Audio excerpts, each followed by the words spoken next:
Hello everybody, my name is Kat Bowser. I am your resident fantasy therapist and welcome back to my channel. Those of you who are here for the first time, welcome. My name is Kat Bowser and I'm a licensed therapist, but I am also an author working on my first novel. So on my channel, I like to talk about all things writing, all things world building, characters, and what I feel is the heart of writing, which is the characters. And the heart of characters, I feel, is their psychology. So that is what you will find on my channel. So for today, I thought we would dig into a tag that I've seen going around. It's actually a mix of two tags because there were questions I liked in each one, but each one repeated some of them. So I figure let's just combine them together. So you can find the original authors of these tags in the description below.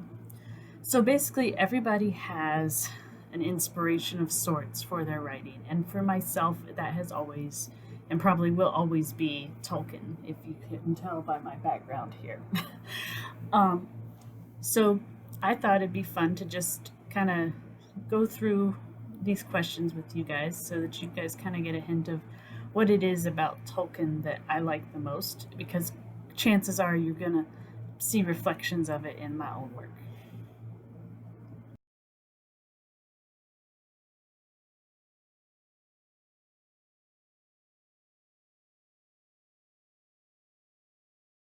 Okay, so question number one. How did you get involved in Middle Earth, or when did your love of Tolkien start? Mine has a very interesting history, actually. I first found out about Tolkien through the Rankin Bass animated special on Return of the King.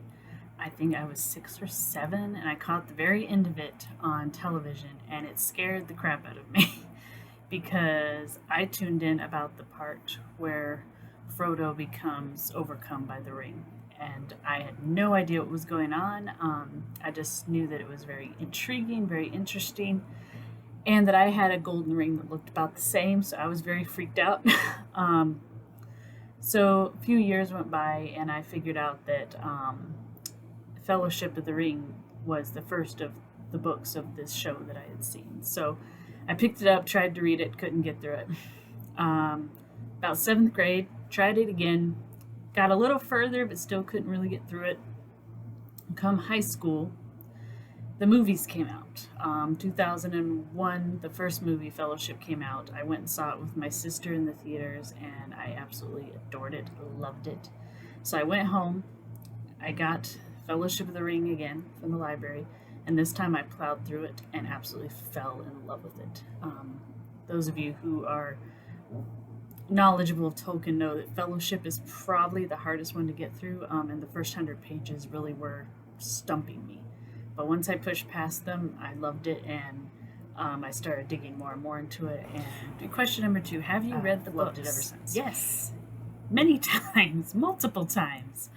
I have read The Hobbit, I have read Fellowship, Two Towers, Return of the King, I have read The Silmarillion, I have read Letters of Tolkien, I have read Unfinished Tales, and any book that talks about Tolkien's life, his philosophy, any book that talks about the behind the scenes of Middle Earth, behind the scenes of the languages, I love all those books. I lost count of how many books I have on it. I think it's at like 37 now, something like that. So yes, I have read the books. So which did you do first, the books or the movies? I kind of already answered this one, but for me it was I started with the short of Return of the King by Frank Rankin Bass. Tried the books, saw the 2001 movie, got the inspiration to push through the books. So I'd say both. I think that's the most accurate answer, both. Next question, what is your favorite book of this series and what is your favorite movie? I'm gonna have to go with Return to the King on both of these, even though I really do like Two Towers. Fellowship is probably my least favorite, both in the movie and the book, just because there is a lot of setup, and Tolkien's style, especially at the beginning, there is a lot of info dumping. It can be hard to get through.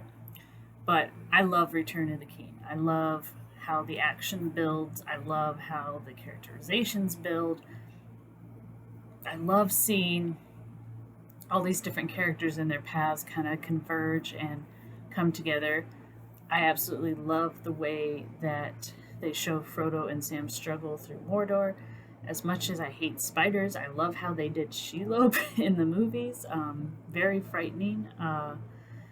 So yeah, for me, Return of the King, because it I think it's just the best culmination of everything.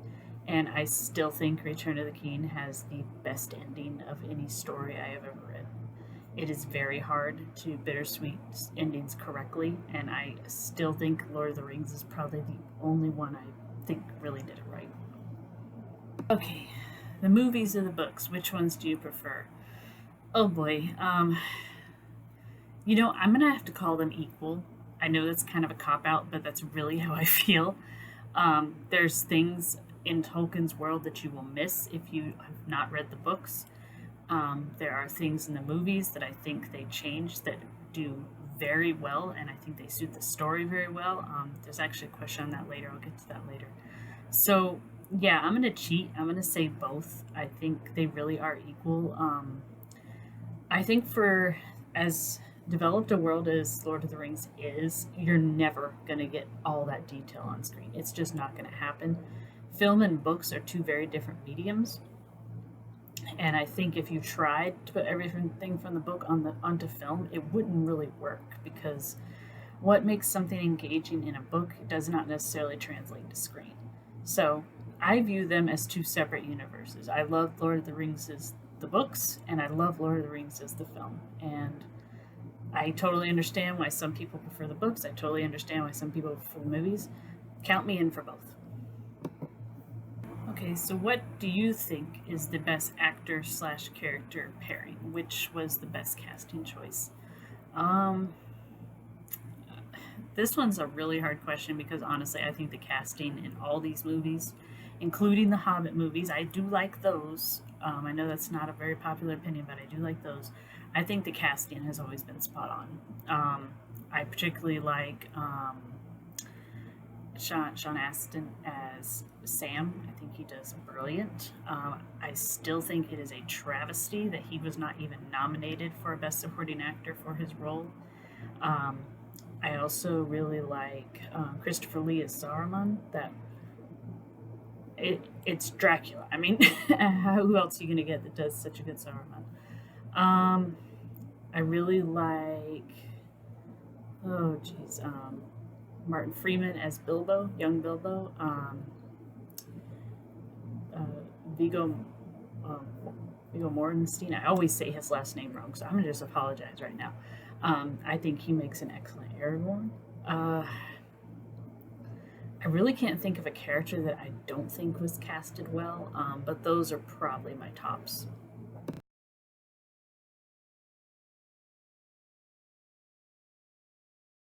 Favorite characters. Okay, so I'm going to answer these separate. One for the books, one for the movies, because like I said, I view them as separate universes. For the movies, I absolutely love Thorin, Philly, and Killy from the Hobbit movies.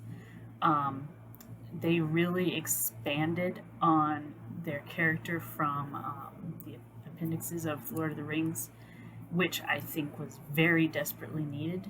Um, because Thorin in the book, he's not very sympathetic, and I understand he was kind of written to be that way, but I didn't really feel anything when he passed in the book. I felt bad for Bilbo, but that was about it. But in the movies, they really show you what he has lost, what he's trying to get back, why he's so cantankerous. And I love it. I think it works very, very well. I love how they do his relationship with Philly and Killy, even if it is very subtle.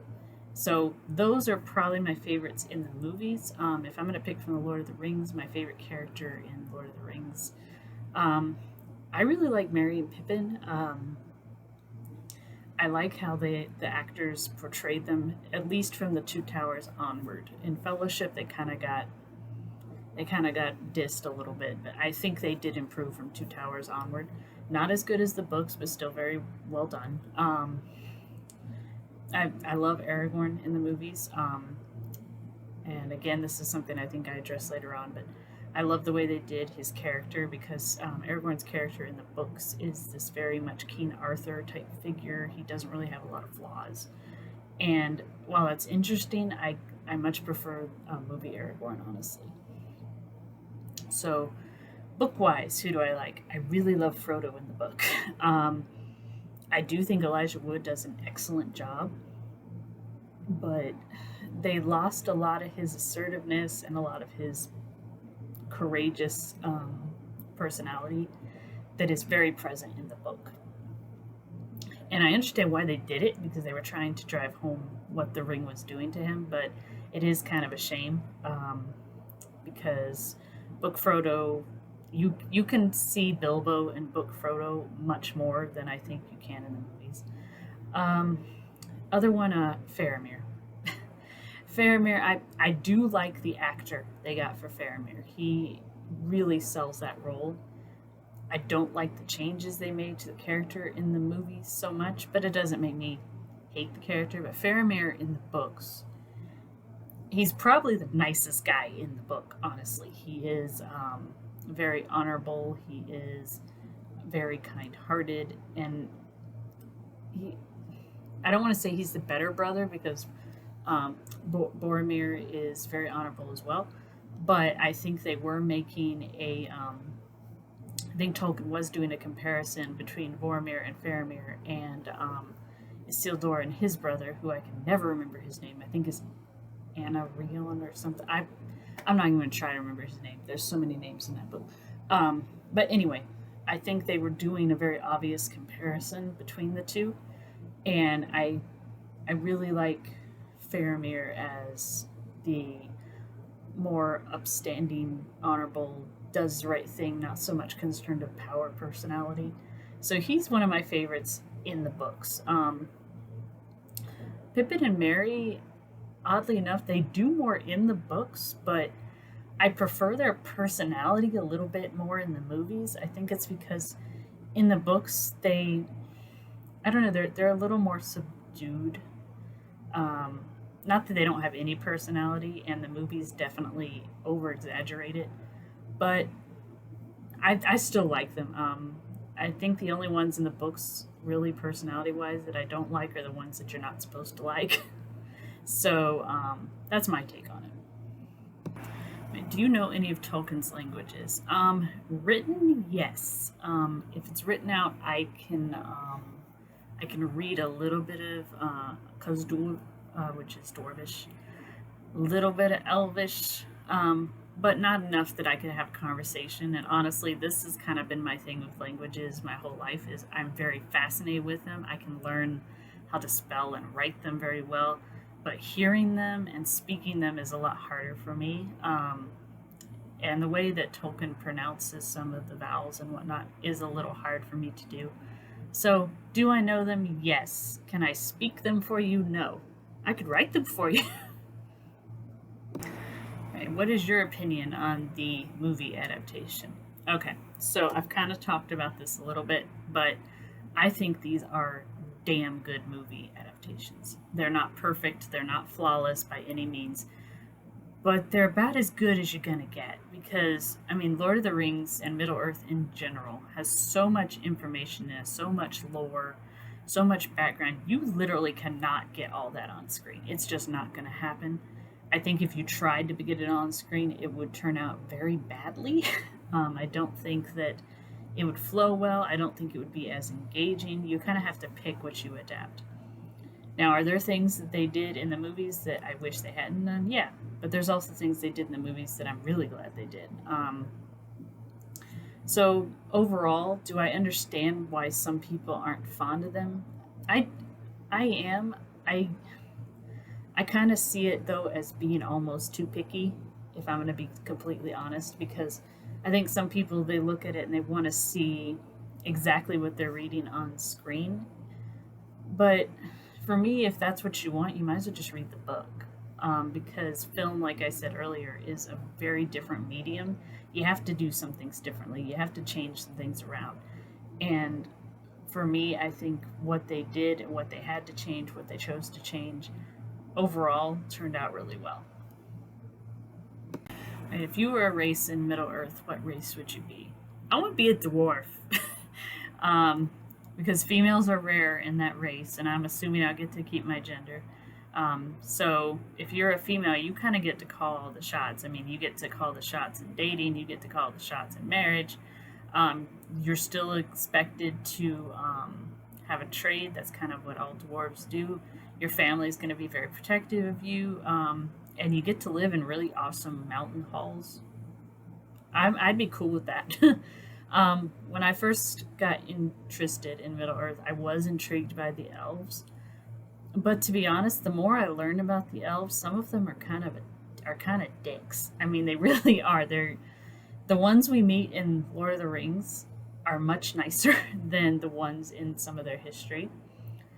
And while I think their history is really fascinating and I really like all the background and lineage that Tolkien put into them, I really was much more intrigued by his other races, dwarves especially because they're very secretive. We don't know a lot about them. So I really enjoyed in the Hobbit movies the little bit of cultural exploration we did get because I think it's fascinating. What is your favorite place in Middle Earth? Mm, I'm really fascinated by Erebor and Moria. I think they are very beautiful, and I would have loved to see them in their prime. Rivendell is, of course, gorgeous. Rohan is very interesting. I like the different style and landscape. But if I had to pick, honestly, um, the Shire to me, I think, is a little more personal because it reminds me a lot of my grandmother's house. Very southern-ish, laid-back-ish, country-ish, and I love that. It just looks like it would be the best place to just take a book, take a picnic basket, and just go flop down by the Brandywine River. And I would love to do that. So the Shire. Um, yeah, I'm gonna go with the Shire. My favorite headcanon. Oh, this one's fun. Um, I have a couple of headcanons, but I'm gonna go with this one as my favorite. The idea that Yavanna, the Valar, created the hobbits. Her husband, Aul, who the dwarves called Mahal, created the dwarves, and then Eru gave them life.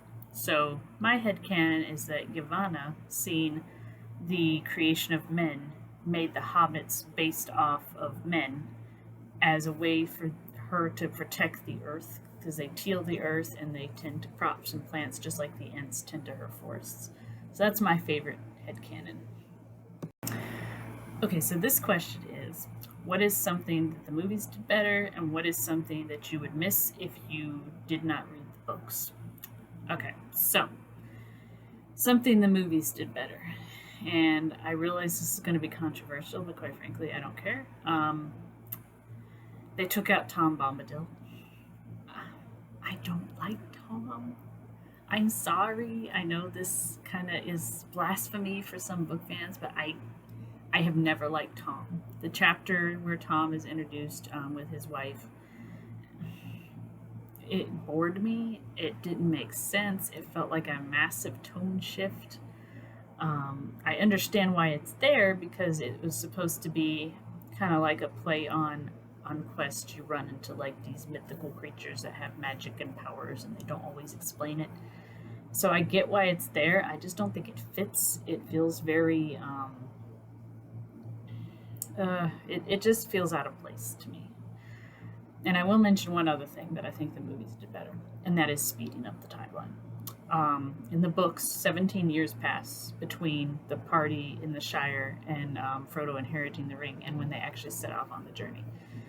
Supposedly, those 17 years was Gandalf figuring out what was going on and all that kind of stuff. I understand it would take him a little bit to figure out what was going on. 17 years seems a bit long to me, and I think it really ups the tension when it starts so soon after Frodo has gotten the ring. To me, it also kind of it makes the hobbits younger. So instead of Frodo being the same age Bilbo was when he went on the quest with the dwarves, he's now still 33, maybe 34. which is essentially just coming of age for a hobbit. So he's very young, and the other hobbits are also very young. And I think that adds a touch of vulnerability to it, and I really like that. So, what do you miss if you haven't read the books? I'm gonna say the background. Um, yeah, I'm gonna go with the background of the ring. Um, you really get more information in the book, especially if you read the appendixes at the end. You find out more about that Sauron was a servant of Morgoth, and Morgoth is essentially the Middle Earth version of the devil, and so you you miss a lot of I'm going to say the extra details that add more flavor to this world. Like, you can watch Lord of the Rings and not having read the books and understand it and enjoy it. But if you've read the books and you know the background of, like, for example, Frodo and Bilbo's lineage, the ring, the elves, the dwarves, if you know the background of Balin and Ori and Moria, for example, things like that, it just adds more flavor to it, and it makes it more in depth, deeper. I do miss the poems. There's a lot of poems in the book, and I know some people skip them. I don't understand why they skip them because they give you so much background.